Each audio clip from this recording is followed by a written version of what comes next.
حضرت حسن بن علی رضی اللہ عنہ بیان کرتے ہیں کہ مجھے رسول اللہ صلی اللہ علیہ وسلم نے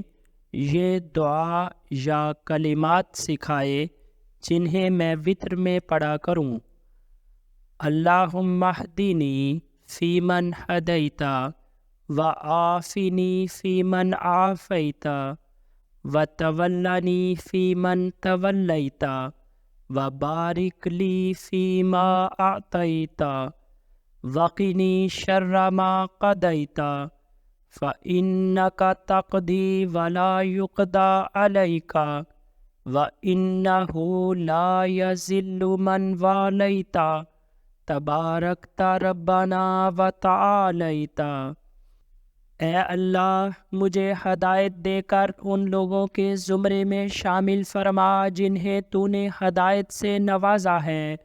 مجھے عافیت دے کر ان لوگوں میں شامل فرما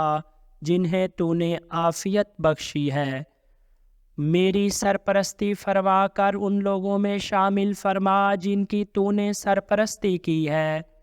اور جو کچھ تو نے مجھے عطا فرمایا ہے اس میں برکت عطا فرما، اور جس شر کا تو نے فیصلہ فرما دیا ہے اس سے مجھے محفوظ رکھ۔ یقیناً فیصلہ تو ہی صادر فرماتا ہے، تیرے خلاف فیصلہ صادر نہیں کیا جا سکتا، اور جس کا تو والی ہو وہ کبھی ذلیل و خوار نہیں ہو سکتا۔ اے ہمارے رب، تو بہت برکت والا اور بہت بلند والا ہے۔